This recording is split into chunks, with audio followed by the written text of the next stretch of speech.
dangerous criminal gang members in our country, the border reopened, and ICE abolished as soon as they're back in power. I'll prove it tonight with my deeply researched show. Plus, President Trump was right about people being instructed by other countries and the United Nations on how to get into the United States and have a baby so that your family can become American citizens. Apple has announced a $30 billion investment right here in America. That's 6 times more than their last investment. This means a boost to jobs, income, and the U.S. economy. Plus 15 illegal immigrants running a massive transnational criminal syndicate right here in America have all been hunted down and arrested, but there's still 10 more of them on the run, and the FBI is hunting them as I deliver this news today. Thank you guys so much for liking and sharing these videos. There's a lot going on, so stick with me to the very end. The Supreme Court's recent decision reaffirmed that birthright citizenship still applies to anyone born on U.S. soil. If a pregnant woman makes it into America and delivers here, that child is an American, even if the family goes back to their home country. In response, members of Congress are now saying they need to expose every single pathway people are using to get into the U.S., specifically to have anchor babies from tourist visas to illegal border crossings. But what we're learning now is shocking, and it's happening in Mexico and other countries. They're literally doing training seminars, Facebook advertisements, and even physical billboards, teaching foreign nationals how to come into the United States and give birth and get all of the benefits and blessings of being an American citizen. One South Texas hospital, Mission Regional Medical Center, was just caught advertising birth packages in South Texas on billboards in Mexico, with Spanish language ads promising deliveries starting at $3,950 for a natural birth and $5,525 for a C-section. Having a dedicated HaveMyBabyInTexas.com website, which has now been taken down. The clear selling point: get people from Guatemala, Honduras, Nicaragua, Panama, Mexico to come up into America so that that hospital can make money, and boom, your child's immediately made an American citizen. Now, Texas Governor Greg Abbott has ordered state regulators to launch an immediate investigation into the hospital for aiding and abetting birth tourism, and to refer any violation for criminal prosecution and civil enforcement. He calls birth tourism an illegal practice that exploits American hospitality and turns citizenship into a product. So we now have the Supreme Court keeping the door open, foreign businesses and hospitals actively marketing the loophole, and a handful of governors and members of Congress trying to slam it shut before millions of anchor babies are manufactured abroad. All right, now from an American perspective, this week's takedown of an Indian crime gang is exactly the kind of cross-border law and order win Americans voted for. This is called Operation Hardball.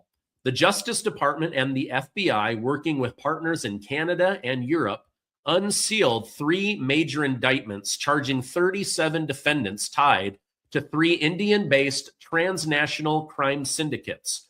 24 suspects were arrested across the United States, Canada, Spain, and other European countries. 11 of them were in the state of California, and 10 more are being hunted right now as I deliver this message. The network allegedly runs global racketeering operations that include targeted kills, extortion, kidnapping of men, women, children, narcotic trafficking of cocaine and other drugs, firearm sales and smuggling, and money laundering. Much of it is aimed at the Indian diaspora community in North America. Now, the most notorious figure is the indictment is jailed Indian crime boss Lawrence Bishnoi, accused, along with an associate named Goldie Brar, of ordering a 2023 assassination of Sikh activist Hardeep Singh Najjar outside of a temple in British Columbia. U.S. prosecutors say Bishnoi and other kingpins continue to run their syndicate from Indian prisons using smuggled cell phones, directing murder hits, drug shipments, and extortion schemes that have reached California, India, Georgia, and more. Now, 15 people in total have been arrested in the United States, and all of them were illegal immigrants. I thought all illegal immigrants were just really great people looking for jobs. These are traffickers, kidnappers, evil people. Now, this crackdown makes Americans safer in three ways. First, it disrupts violent networks that were already spilling blood in the U.S. and terrorizing immigrant communities. Second, it targets the transnational drug pipeline, feeding fentanyl, cocaine, and more right into U.S. cities. Third, it shows that Washington, D.C. is finally willing to treat foreign-run gangs as national security threats, not just local crime, to work with allies to take down entire structures. These thugs must be found and arrested, and many of them have now. Isn't that amazing? Now, I think the scariest part of this story, apart from the kidnapping and the murder for hire scheme, is that these transnational crime syndicates were running successfully right here in the United States. And who were they being run by? Illegal immigrants, not even American Indians. People that should not be on our soil were murdering, bringing drugs, kidnapping children and women. It's unbelievable.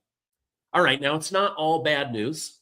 A few years ago, Apple made headlines by investing $5 billion into U.S. advanced manufacturing, mostly to expand its partnership in Corning Glass down in Kentucky.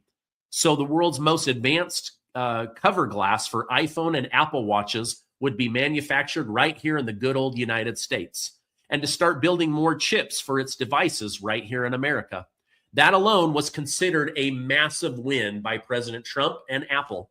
Well, now the tech giant says, we're bringing even more business to America. Apple is blowing past this with a new $30 billion chip investment commitment, roughly 6 times the size of the original $5 billion. Under a new multi-year deal with Broadcom, Apple Computer will spend $30 billion on US-made radio frequency and wireless chips, with Broadcom expanding and modernizing its Colorado plant to produce 15 billion chips for Apple. That means hundreds of high-skilled jobs, a huge volume of cutting-edge silicon product in the United States, and a stronger domestic backbone. This is huge. So from a U.S. perspective, this is exactly what we've been asking these companies to do. Stop building the future on fragile foreign supply chains and start betting on American workers and American factories.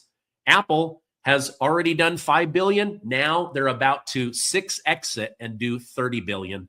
This is a huge win for Trump's re-onshoring of jobs, plants, and technology. Isn't that amazing? Good job, Apple.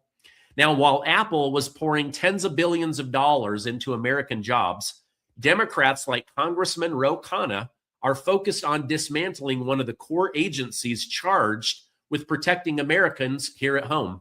ICE just completed a 5-day blitz in late June, arresting over 10,000 illegal immigrants in an operation that also stripped 28,000 commercial driver's licenses held by people here unlawfully. That means real criminals taken off the streets and fewer illegal immigrants driving heavy trucks, buses, and more. This is huge. Now, how did Democrat Congressman Ro Khanna respond? It's time to abolish ICE and replace it, accusing the agency of routine abuse and violations. He said stripping these people is a violation of human rights. Are you kidding me, Congressman? How is it a human right for an illegal immigrant to come here that doesn't speak English, be unlawfully issued a commercial driver's license, and then allowed to drive a truck that weighs 40,000 pounds and you can't even read road signs? Unbelievable. So Democrats right now, they're openly talking about defunding the police, reopening the border, and abolishing ICE. Well, Department of Homeland Security Mark Wayne Mullen fired back. saying this is not going to happen under my watch, and we had better stay in power, or else they're going to unwind all of the good that President Trump has done. So the contrast couldn't be any sharper. Corporations like Apple and Republicans, they're trying to make America better, while Democrats seem to be fighting for criminals and illegal immigrants more than their own voting base. It's like I told you guys last night. Most Democrats have not realized just how corrupt their own party has become. Now, over in Congress, Democrat leaders tried to trick Secretary of State Marco Rubio into saying that Donald Trump was, in fact, actively at war with narco-terrorist gang members. Then she defends trying to keep dangerous gang members here in the United States and claimed that the United States had been torturing them. How? By deporting them. Lady, there's a big difference between torturing somebody and deporting them, but not in their mind. Remember, words are violence. Deportation is terrorism. These Democrats are fighting on behalf of criminals, terrorists, and deadly gang members. Why? So that they can come to America and they can stay in America. Listen to this. Grave danger to the United States. Anyone who believes that gangs that flood our country with fentanyl or cocaine are not threats to the United States is not living in reality and certainly does not reflect the opinion of most Americans. The president already said that he was ready to put American troops in Venezuela again. So we're internment law. No, but we're talking about two separate things here. So you're talking about the state of Venezuela or are describing the regime. And we're talking about, but what the president designated. Invoked the Alien Enemies Act. I know, Senator, but let me be clear with you. No, but what the president was talking about are these gangs that have, and these narco-trafficking groups that are waging war on the United States. There's no doubt. These groups have waged war on the United States. They have waged, for example, Train Agua is not just a criminal gang presence in our street. It is a criminal gang directly responsible for narco-trafficking. The Trump administration has acknowledged that the vast majority of the men it rounded up and deported to torture under this law had no criminal records whatsoever. We didn't torture anybody. Over 75%. Who did we torture? We haven't tortured anybody.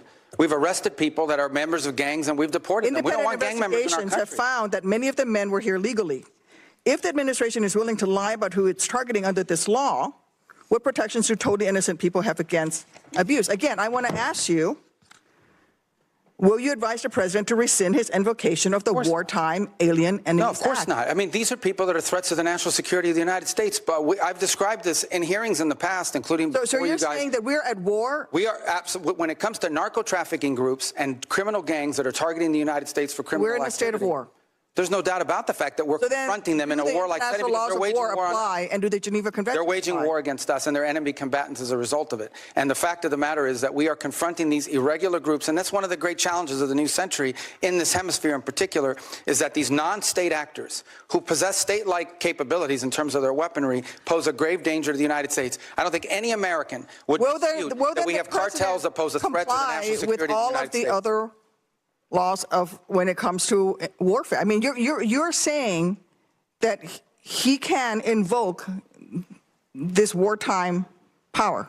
No, I'm saying, you're asking me, I'm here to discuss foreign policy and what's in the realm of the Department of State. Well, I think your questions are better directed to the Department of Justice. Enemies Act, but I would tell you that. Which is a wartime, which is something that but you're asking me a question that can be invoked during wartime. It's only been invoked during the War of 1812, World War I, and World War II. It's only been invoked 3 times, and this president is invoking it. Okay, you're asking me a question about the domestic application of a law that's best directed to the Department of Justice. It's not a complication. Because you're asking me something to opine on something that's in the realm of the Department of Justice in terms of its domestic application. I can tell you that the United States is most certainly confronting terrorist and criminal organizations operating in our hemisphere that pose a grave danger to the United States. Anyone who believes that gangs that flood our country with fentanyl or cocaine are not threats to the United States is not living in reality and certainly does not reflect the opinion of most Americans. The president already said that he was ready to put American troops in Venezuela again. So if you're 64 or older, you are losing money on Medicare right now. I'd bet money on it.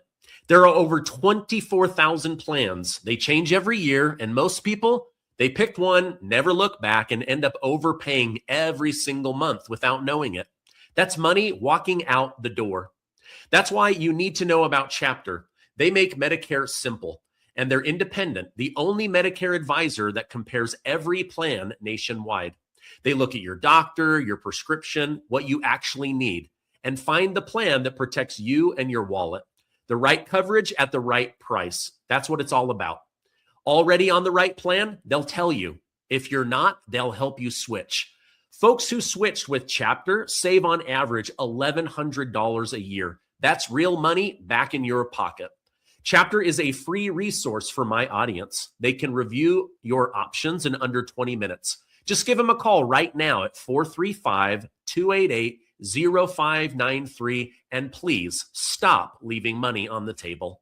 All right, now oil markets just got a shock because President Trump officially declared the U.S.-Iran ceasefire dead and called Iranian leaders scum that are dishonest and cannot keep the memorandum of understanding.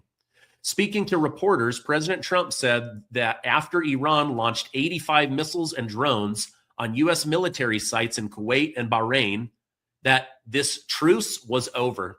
He blasted Iran's rulers as sick people who have a vicious, violent tendency. And if they ever got a nuclear weapon, this is proof that they would use it on us and our allies. Trump said he's done allowing Jared Kushner and Steve Witkoff to negotiate. He said it's a waste of his time because these people are liars. Now, markets reacted by dropping. Oil jumped, not a lot, but it did jump. And attacks will be happening all night and into tomorrow morning. Many are hoping that things will calm down after this, but President Trump, he's losing his patience. And the U.S. military, they have the ability to knock Iran back into the Stone Age overnight. I'm hoping that doesn't happen, but I understand. I get why they're very frustrated. And NATO is saying if things get crazy, that they are going to step in and help with international shipping. They're going to step in and help with U.S. bases. We'll see. NATO seems to be a paper tiger, rather, where they do a lot of talking, but not a lot of action. All right, let's end tonight with a lighthearted story. This is a pastor talking about our country and the American government. It made me laugh. So why don't we go ahead and we'll watch this together. If you can get arrested for hunting and fishing without a license, but you can enter this country and remain in this country illegally, you got a country run by idiots. If you have to get your parents' permission to go on a field trip and get an aspirin at school, but you don't have to get their permission to get an abortion, you got a country run by idiots. If you must show identification to board an airplane and cash a check and check out a library book, but you don't have to show identification to vote in our elections, you got a nation run by a bunch of idiots. If the government wants to prevent and they want to take our guns away and turn around and send F-16 fighter jets to our enemy countries, take our guns away and give ammunition to our enemy countries, you have a country run by idiots.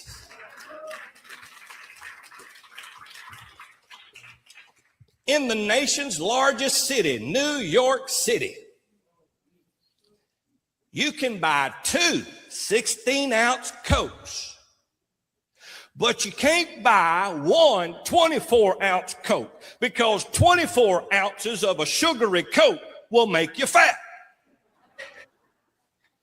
But you can buy 2 16 ounces. You got a country and a city run by some idiots. If your government believes the best way to eradicate trillions of dollars in debt is to spend more trillions of dollars in debt, you got a country run by idiots. Oh my gosh. I hate to say it, folks, because I like a lot of the people that are working with President Trump, and I don't think President Trump is an idiot, but I gotta be honest.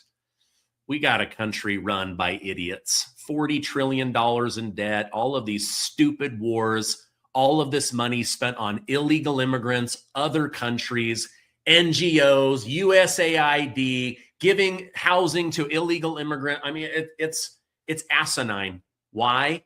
Because we're run by a bunch of idiots. This is what President Trump ran on. America is run by a bunch of idiots. If you guys have been watching me long enough, you know that I love my country, but I distrust my government. And you guys know that I love my country, but I think most of the U.S. government is absolutely corrupt. It just is, right? I don't know. Maybe that's my libertarian thinking, but I think that's why you guys like watching me, is I like to dig in. Republicans, they ain't great all the time, but Democrats are a lot worse. And that's why I support President Trump and his team trying to make America great again. Kind of hard to see because apparently the sun just came up and whitewashed me. All right, I love you guys. If you found value in this video, please give it a like and hit that share button with family and friends. A lot of people getting arrested. We gotta keep the GOP in power, because even with all the idiots and the corruption, they're keeping our country safe. The FBI is hunting down losers, murderers, child traffickers. They're picking up the pedophiles. They're keeping the border closed. They're trying to end this war. Anyway, I love you guys. You're amazing. You're not an idiot. And I love you. Thank you so much. I'll see you on